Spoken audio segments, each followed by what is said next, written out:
You can have your Main event of the evening.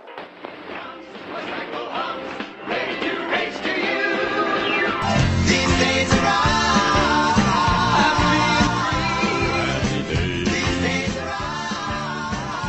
Hello and welcome to These Days Are Ours, a Happy Days podcast.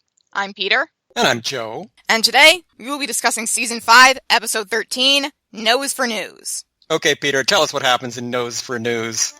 We open with Richie complaining to his Professor Garrity about the D he received in Garrity's class. Now, I have never complained about a grade before, but I just honestly felt that it deserved better than a D. His article had who, what, when, where, and why, all the information in the first paragraph, and it was well written. But as Professor Garrity points out, the course is Investigative Reporting 101, and Richie's article was about a stoplight that's been burned out all month. Richie didn't even manage to get quotes from the traffic commission, or people in the neighborhood, or police who cover the area, or school guards, or motorists who have had close calls. Richie's colorful description of the light itself ain't gonna cut it. He compared it to a one-eyed giant. If you want to write about one-eyed giants, write for television. Richie needs to get in the muck, and if he doesn't do that, he's getting another D. Back in the Cunningham house, Richie is lamenting his bad grade in his chosen field and wondering if he should give up and go work at the hardware store. Marion says Professor Garrity is an old fuddy-duddy. Joni protests that Marion didn't say that about her Spanish teacher when Joni got a D. Marion says that was different. Joni deserved that D. She said hasta la vista meant sit on it. Nobody understands my sense of humor. Marion and Joni offer to help Richie find a story to investigate, with Joni wanting to borrow Jenny Piccolo's diary. She has lots of great stories, like the 4 pages about the time she got stuck in the tunnel of love. Howard comes home miserable. Not even the prospect of Marion's pot roast is enough to cheer him up, at least until he finds out about the little carrots in the gravy. It's a start. See, the garbage collectors are demanding extra money to pick up the trash every week. Howard may be peeved, but Richie is excited. This is just the story he needs. He tries to interview Howard about it, but Howard doesn't know much about it outside of the demand for more money, and is confused as to why Richie cares. They pick up my trash cans, they throw the trash into the trucks, and then they run over my lids. Richie admits that he got a D on his article, but it won't happen again. He leaves. Howard is baffled. Richie got a D? Only Joni gets Ds. I got a D. The next day at Arnold's, Ralph and Potsy are studying and complaining about it. Potsy is doing so badly in ROTC they're talking firing squad. They won't do that. In the Navy, they walk the plank. They give up on studying biology as Richie shows up. He's waiting on a phone call from someone from the Department of Sanitation, who is already talking to Al on the phone.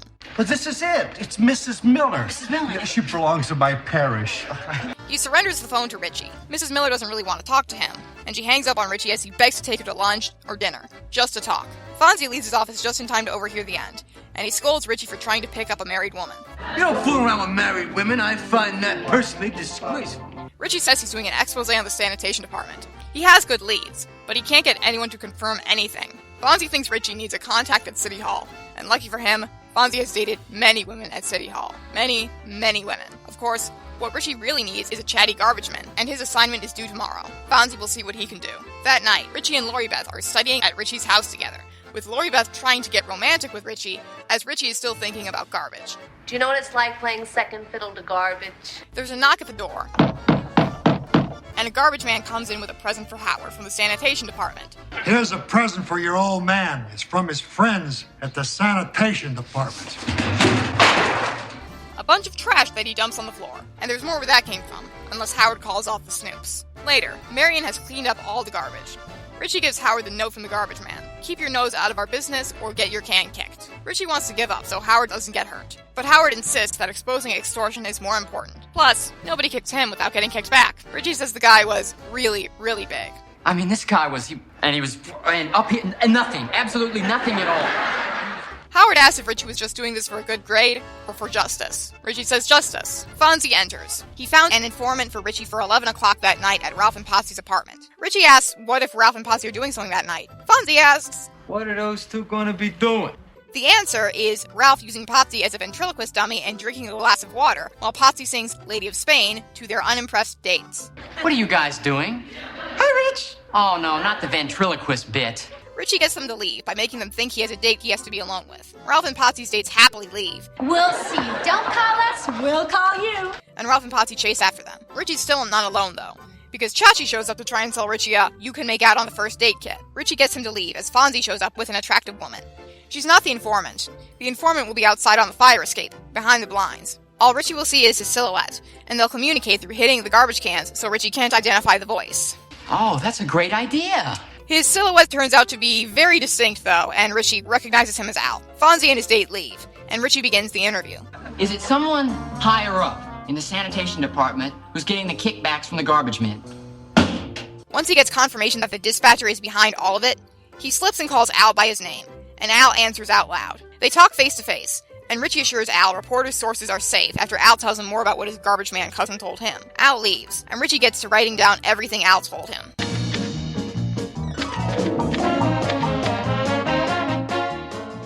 Later, Richie is in Professor Garrity's office. I've been on the phone for the last half hour with the sanitation commissioner. District attorney's office has been yelling at me, the Better Business Bureau, the mayor's office, all yelling. And Garrity loves it. That's newspapering. The dispatcher had to resign, all because Richie took the stink out of garbage. He gets a B. Professor Garrity knows Richie can do better, and he never wants to see Richie relax. If he keeps on like this, he'll be something there's darn few of. A real newspaperman. That night at the Cunningham house, Richie and Lori Beth are studying together. Howard tells Richie he's proud of him. Richie reciprocates. Not a lot of fathers would put their can on the line for their son's newspaper. Marion comes downstairs, ready for her date with Howard. She comments on how nice it is that Richie and Lori Beth study together every night. Have fun with your homework. We will. And Howard tells them to leave the light on. Of course, once their parents leave, Richie and Lori Beth start necking.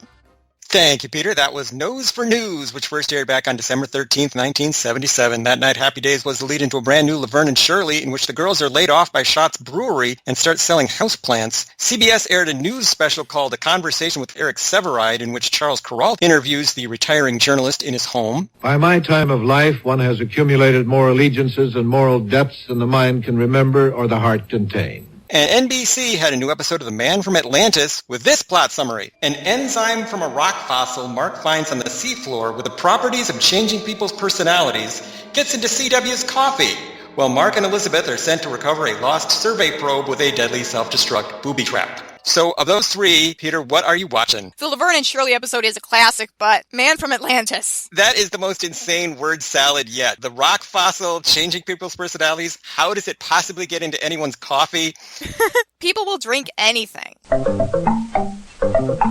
Nose for News was directed by Jerry Paris, and it was written by Walter Kempley. Walter had just written My Cousin the Cheat and Hollywood Parts 1 and 2. As for guest stars this week, let's start with Henry Beckman as Professor Garrity. Born in Nova Scotia in 1921, Henry was a ubiquitous character actor in film and television from the early 50s to the early 2000s. Henry's films include Breakfast at Tiffany's, The Brood, Silver Streak, and Alfred Hitchcock's Marnie and the Wrong Man. On a small screen, Henry was on everything: Columbo, Bewitched, Twilight Zone, Munsters, Andy Griffith, etc., etc. He even made multiple appearances on The X-Files. Preferring warmer climates, he eventually settled in Barcelona, where he died in 2008. So, Peter, what on earth did you think of Henry Beckman as Professor Garrity? I liked him a lot. He came across as mildly eccentric, but at the same time, he came across as a pretty good professor because he did manage to get something really good out of Richie, and he pushed him to do and be better. And I really appreciated that. And I loved at the end when he's getting all of this attention because of the article, and I'm willing to bet that most of it was not positive, and he's just really busy, and he loves it because that is real journalism. That's what happens if you do your job right. That's newspapering.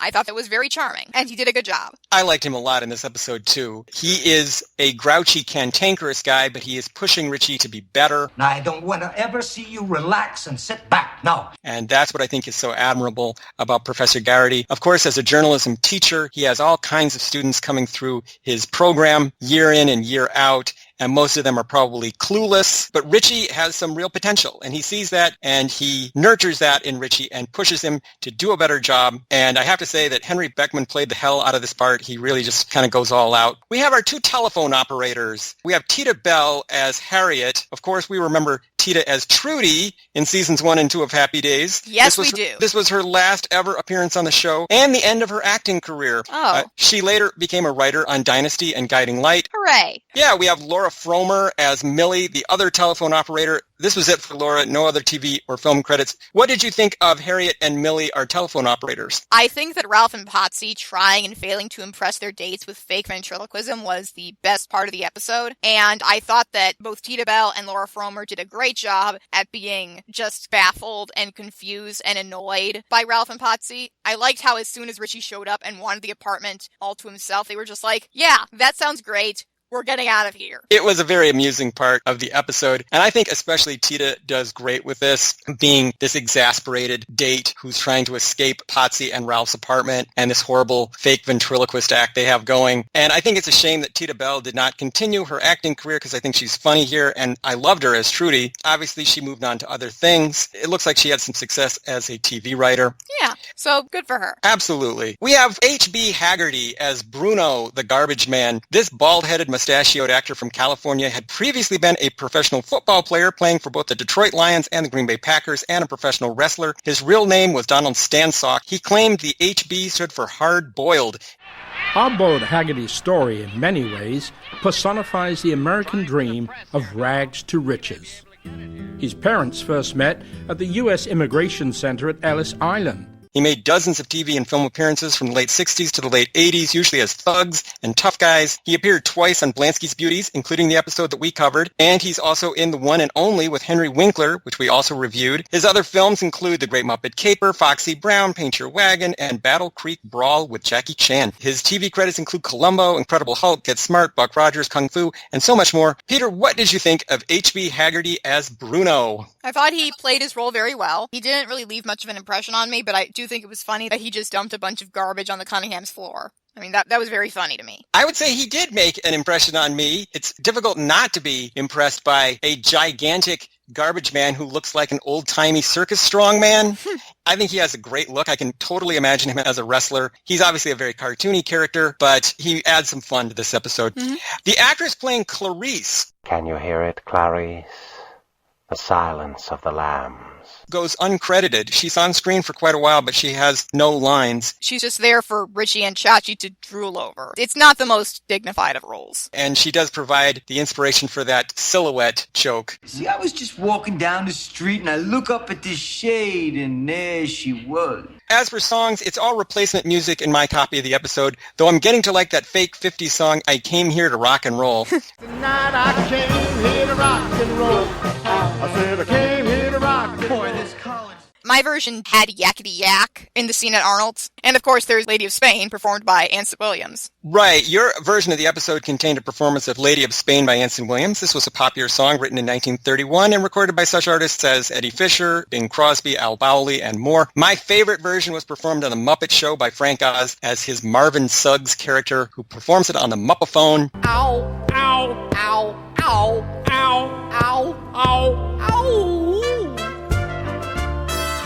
How expensive could the rights to Lady of Spain possibly have been that Paramount wouldn't spring for it? Maybe they're just a bunch of cheapos. Cultural and historical references for the week. That building we see at the beginning of the episode is Manning Hall, a classroom and administrative building at the University of North Carolina at Chapel Hill. Toward the end of the episode, we also see Carolina Hall, which is next door. Professor Garrity has a lot of famous newspaper headlines on the wall of his office. One says, Lusitania sunk. That's from the May 7th, 1915 edition of the Boston Evening Globe. The Lusitania was a British ocean liner that was sunk by a German U-boat, killing 1,198 passengers and crew members. This was a major factor leading to World War I, though America didn't enter the war for 2 more years. Post and Gaddy round the world comes from the Herald Sun. That's a paper in Durham, North Carolina. Wiley Post was an American aviator. Harold Gaddy was his navigator. Together, they circled the globe by plane in 8 days and 15 hours, a record at the time. They completed their journey on July 27th, 1931. The headline behind Garrity's desk simply says, U.S. at war. We don't get a close enough look to tell what war it's referring to. I'm guessing it's about America's entrance into World War I on April 6, 1917. There's also a poster on his wall promoting the VFW's Americanism program. It says, Americanism is an unfailing love of country, loyalty to its institutions and ideals, eagerness to defend it against all enemies, undivided allegiance to the flag, and a desire to secure the blessings of liberty to ourselves and posterity. The VFW still uses this description to this day in its efforts to promote patriotism. Well, that just sounds terrifying to me. Hasta la vista is a way of saying goodbye. It does not mean sit on it. That would be siéntate en eso. It says here that Desi and Lucy bought a home in Beverly Hills. Sadly, Desi Arnaz and Lucille Ball divorced in 1960, not long after this episode is supposed to be occurring. They did purchase a home at 1000 North Roxbury Drive in Beverly Hills in the mid-1950s. Lucy got it in the divorce. Marion wonders where Fred and Ethel Mertz, Lucy and Desi's fictional neighbors on I Love Lucy, will live. Since actors William Frawley and Vivian Vance famously disliked each other off screen, my guess is as far apart as possible. Richie says a story about Jenny Piccolo's diary would be quote-unquote yellow journalism, referring to the sleazy, sensational articles designed to increase readership. This term was coined in the 1890s by New York Press editor Irwin Ward, whose crosstown rival William Randolph Hearst ran the comic strip The Yellow Kid in his newspapers. Hearst was notorious for his attention-grabbing, factually dubious stories. The phrase, "you can't fight City Hall," refers to the futility of an ordinary citizen challenging a bureaucracy. Some sources date it back to the mid-1800s. Others say it started appearing in print in the 1910s. The digestive system of the earthworm is... That's it? Yeah, that's when Linda Shanley crossed her legs. The digestive system of the earthworm consists of the mouth, the pharynx, the esophagus, the crop, the gizzard, the intestine, and the anus. In many respects, earthworms have a similar digestive system to humans, except that they eat stones to grind down the food they eat. Howard refers to the Tea Act of 1773 enacted by British Parliament. At that time, Americans were mostly drinking Dutch tea, and this tax was supposed to convince us to drink British tea instead, since the British East India Tea Company had a huge backlog of tea to unload. Ralph and Potsy have a ventriloquist act with Potsy sitting on Ralph's lap and using the name Senor Potsy. I'm guessing this is a reference to Spanish ventriloquist Senor Wences, who became a celebrity in the 1950s and 60s through his appearances on The Ed Sullivan Show. Wences would occasionally put a wig on his hand and talk to it as if it were a character named Johnny. No, Johnny, no. No.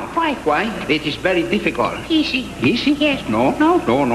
That's probably why Potsy is wearing a wig and a tiny sombrero. Are you familiar with Senor Wences and his act? I am not. It was hilarious. Shachi refers to a recession. I'm guessing he means the recession of 1958. Or the Eisenhower recession. It only lasted 8 months, so it should have been over by the time of this show. Richie thinks that mobsters Al Capone or Lucky Luciano might be behind the garbage surcharge. Alphonse Capone died in 1947 in Palm Beach, Florida, so that's unlikely. Charles Lucky Luciano, however, was still alive. While Capone ran Chicago, Luciano's home base was New York. His sentence for running a prostitution ring was commuted during World War II, and he was deported back to Italy, where he was born. He died in Naples in 1962 while meeting with a film producer about a possible biopic. And at the end of this episode, when Richie returns to Garrity's office, we see a few more details, including what looks to be a photo of General George C. Marshall by the door. There's a headline from what looks to be the New York Bulletin that says, "Plane crashes into home."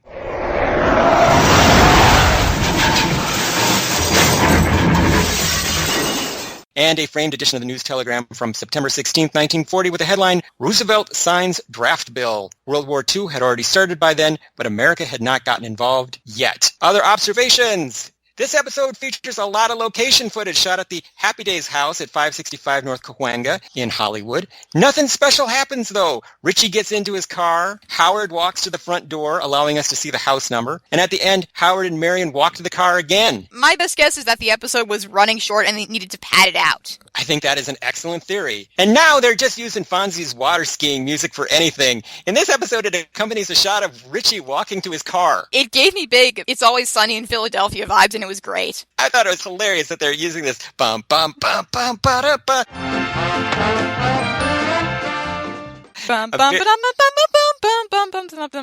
I might be doing it wrong. Happy Days is filmed before a studio audience. Well, there's a part where it interpolates the Happy Days theme itself, but now it was just Richie's walking to his car. Couldn't Richie have just fixed his old story instead of starting a new one? What happened to the burned out stoplight? In fact, the story Richie is typing at the end of the episode is about the stoplight. It even includes the one-eyed giant line. The fiery red glow, which once flashed like a one-eyed giant, now stands like a lonely, silenced sentinel. What did you think of Richie's writing in that scene? Maybe Richie should give up on trying to be a journalist and go write purple prose romance novels, because I think that's what he really wants to do. Chachi's book of sweet nothings to whisper in her ears? 2 volumes. 2 volumes. 1 for each year. Says on the back cover, new edition, 1 dime, and he spells addition Adision. I hated that so much. What is this, the Little Rascals? What is the alfalfa here? That's the thing I would have cut from the episode, is the sweet nothings scene. I don't know, did you like it? I did not. I do not like Chachi. I do not like seeing him on my screen. Even if they have to put him on, they shouldn't have him write addition like Adision. I think that's too dumb even for Chachi. Yeah, he's supposed to be like 14. I mean, if he was like 10 or 6 or something, it would be cute, but if he's 14, it's a little worrying. And give them credit, Ralph and Potsy seem to have fixed their place up pretty nice. Nicer than when we saw it last time. Yeah, good for them. I'm proud of these very stupid boys. And the tag has some of that atrocious dubbing that we remember so well from the early days of Happy Days. Particularly bad is Howard's. Yeah, good night, kids. Because he does not move his mouth at all. So, Peter, were there any outstanding Happy Days fashions this week? We have a return of the nice sweaters from Bye Bye Blackball that Ralph and Potsy were wearing on their dates. Potsy was also wearing a blonde wig when they were doing the ventriloquism. So that was an interesting choice. So, Peter, I will ask that age-old timeless question. Was this episode any good? Yeah, it was very good. This was another romp of an episode. It was very funny. It went by very quickly. It was easily digestible, and I liked that it did give Richie some character development because you do get the sense that he's improving as a journalist and as a writer, and he's learning to go all in. I also really liked how supportive Howard was of Richie. I liked when he told Richie that Richie should keep at doing this, and he shouldn't let his worry over Howard stop him because if Howard's can gets kicked, he kicks right back. And then at the end, they tell each other that they're proud of each other. And I really liked that. I like this episode a lot, too. And I thought the greatest strength of it was that it was a good Richie story. In seasons 1 and 2, there were so many Richie stories, and so many of them were so similar. I talked about going through Richie fatigue. And now that we've gone through Fonzie fatigue,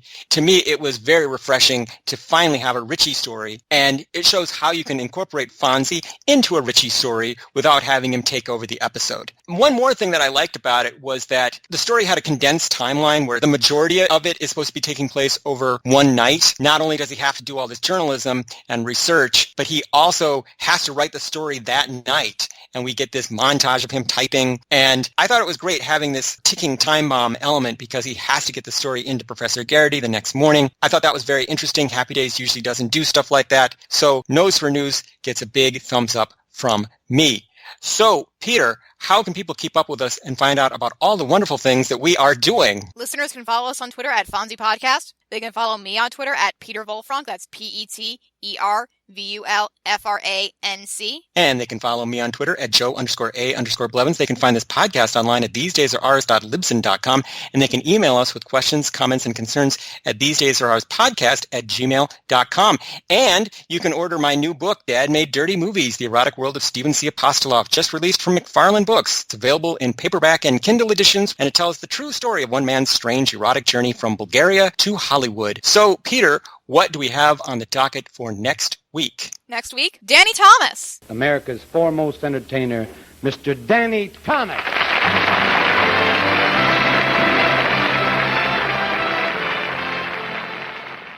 He's a TV legend, and he's come to Happy Days, right? Yes, in Grandpa's Visit. And I look forward to reading your book because it sounds amazing. Thank you. I hope people enjoy it as much as I enjoyed co-authoring it. So, see you later, alligator. In a while, crocodile. Look, I know I'm dirty and everything, but I just want to talk to you just a minute. I just want a little bit of your time. Hey, girl. I am your garbage man. I come around your house each and every day.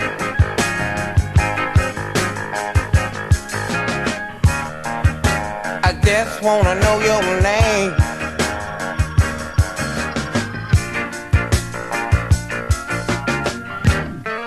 I am your garbage man. Now look here, I know I got something that you might can use. I got it, D.